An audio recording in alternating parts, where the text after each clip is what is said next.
Praise God, church. Amen. Praise God once more. Amen. My name is Jasmine Mawira, and I'll be the one who will be taking you through the preaching for today. Let's bow our heads for the word of prayer. Oh God, please guide us throughout this Bible sermon, oh Lord, and I pray that you'll help the church to understand the word I'm delivering to them, oh Lord. And I also pray for the sick, oh Lord, the people who couldn't make it, oh Lord. I pray that you'll help them, oh Lord, for it is in Jesus' name I do pray and believe, amen. Amen. The title for today will be A Faithful Servant. And our text will come from the book of Matthew chapter 25, verse 14 to 30, and Jeremiah chapter 17, verse 5 to 8.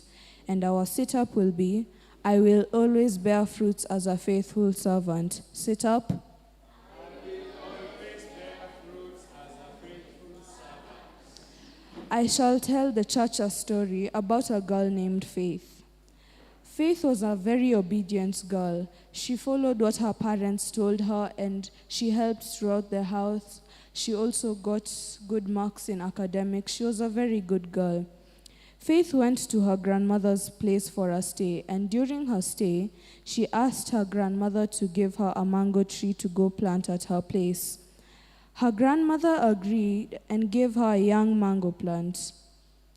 Before she gave her Faith the mango plant, she instructed Faith to take care of it and water it when there was no rains.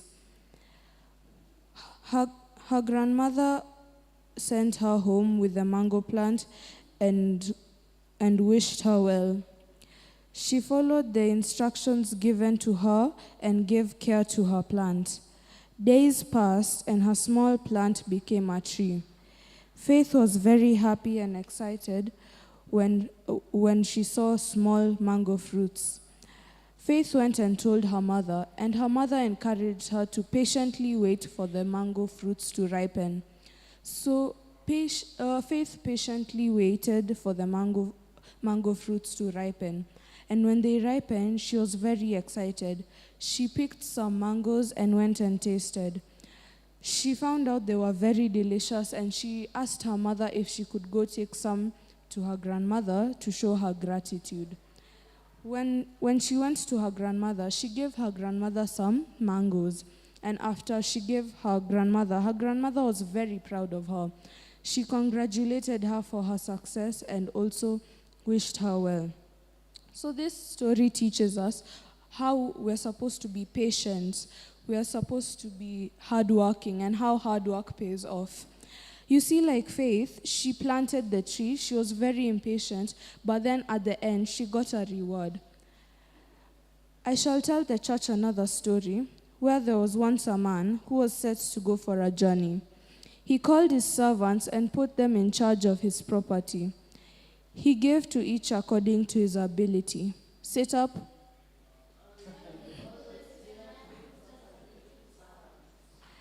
To one he gave 5,000 gold coins, to another 2,000 gold coins, and to the third one 1,000 gold coins.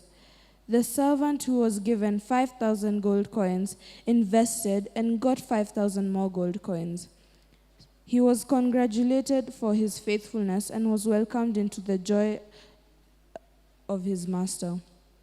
The servant who was given 2,000 gold coins came in and brought another 2,000 gold coins. The master congratulated him, too, for his faithfulness and was welcomed to share the master's happiness. The servant who was given 1,000 gold coins came in and accused the master for reaping where he did not sow. He gave the master back the coins, claiming he hid them under the ground. The master rebuked him by calling him a lazy servant. The 1,000 gold coins were snatched from him. In this story, the master is God, the servants is me and you, and the gold coins are our gifts and talents. Sit up.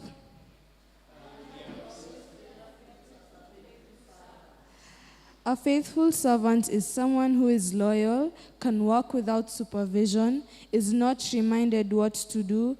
He knows his duties and what pleases his master. For you to bear the fruits of the Holy Spirit, you'll need, number 1, hard work. Number 2, gifts and talents. Number 3, relationship with God. Number 4, value the task. Number 5, reward. Number 1, hard work. These are the great values in hard work. Be honest as you work. Some of us aren't honest as we work, and we all know that. Like, let's say you work in offices or banks, other offices, and sometimes let's say you steal money, and when your boss finds out you stole money, and he asks you, you claim that you have not stolen that money. That's why honesty is very important in hard work. Point number 2, you will improve your skills and increase your experience. Sit up.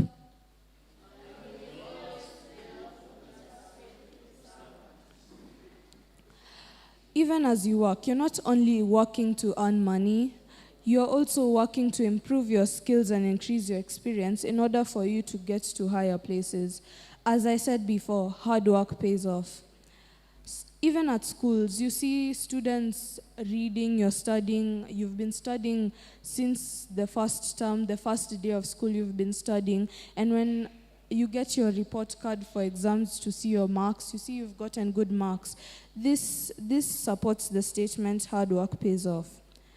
I shall give the church a verse, Colossians chapter 3, verse 23, and it says, whatever you do, work at it with all your heart as working for the Lord and not human master, since you know that you will receive an inheritance from the Lord as a reward.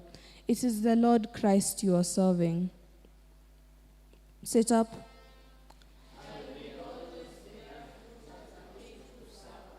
I can't hear.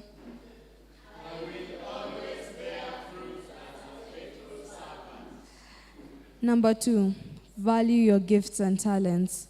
Treasure what is given to you to begin the task. Some of us don't value our gifts and talents. You envy other people's gifts and talents. Why do you envy other people's gifts and talents? You're supposed to work with the one God has given you. You have one talent, you're envying, you're like, oh, this one has more talents than me, this one has a higher position than me, especially in our today life. We see someone with a big car and you have a small car and you're like, oh, I want this big car. Why didn't God bless me with this big car? You're supposed to appreciate what you have and you're supposed to value your gifts and talents. That one gift that God has given you, work at it with all your heart to create more gifts and talents. God will bless the work you've done with your hands. Point number 3, you should value your relationship with God. Yes, more than the gifts and talents, even the rewards. That's why he sent his only Son, our Lord. God also values the relationship you have with him, and you should value it too. God really loves us, and even if it seems like he's not there or he doesn't love us, you're praying and nothing is happening, God's timing is perfect, and you should value the relationship with God. Never accuse God just because he didn't answer your prayers or he didn't do something for you directly. No, he's going to do it, and you should trust and pray that God will help you. Point number 4, you should value the task. The task that you're given. Some of us, we have jobs and we even get late, even at school. You are waking up late, you don't know, you're tired, you don't feel like going to work or your workplace. No, you should value your task, the job that God has given you. He has assigned you that job and you're supposed to do it with all your heart. You should work at it and you should work really hard towards that job. Sometimes, some people, at this time, some people don't even have jobs. Some people are begging, and God has given you that job that you have. So you should value your job. You should do it with all your heart, and you should appreciate that small job that God has given you. Number 5, reward. God will reward your due diligence. We all know that hard work always pays off, as I said in the beginning. Hard work always pays off with a reward. God will reward the work that has been done with your hands. Well done, my faithful servant. After we have done all this, we will bear the fruits of the Holy Spirit, which is love, joy, peace, patience, kindness, goodness, humility, faithfulness, and self-control. So ask yourself, after this lesson, will you remember, ask yourself, are you a faithful servant? Please take a moment and ask your neighbor, are you a faithful servant? Are you a fruitful servant? Do you work for the Lord and not human master? So after this lesson, I hope that you will remember to work to do your work well, even work for the Lord, not human master. The bosses that usually pay you, the teachers that usually teach for you, you're not learning or working for them. You're working for the Lord because He has given you that job. He has given you that opportunity. That's why He gave you that. And before I pray, I have a short song, and if you know the song, please sing along.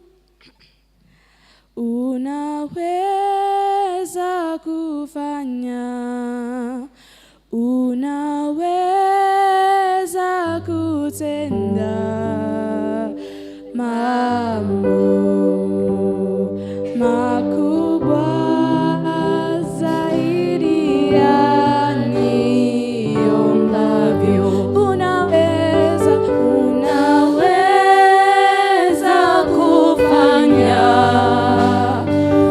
unaweza kutenda mambo makubwa zaidi ya niomavyo, zaidi ya niomavyo, zaidi ya nitakavyo. Unaweza kufanya, unaweza, Yesu. Let us pray. Thank you, God, for the gift of life, O Lord. You've taken us through this preaching, O Lord, and we don't take it for granted. We pray that this teaching gets into your people's hearts, O Lord. They'll use it in our day-to-day lives, O Lord. They'll have a blessed week, O Lord, because of this teaching, O Lord. You've taught us how to be a faithful servant, O Lord, how to produce the fruits of the Holy Spirit, O Lord, and you'll help us. You'll guide us throughout this week, O Lord. This week we won't have any problems because of you, O Lord. Oh Lord, you'll help us throughout this week, oh Lord, and we don't take it for granted, oh Lord. Thank you for taking us through this lesson, and thank you for helping me, using me to preach to your people, oh Lord. For it is in Jesus' name I do pray and believe, amen.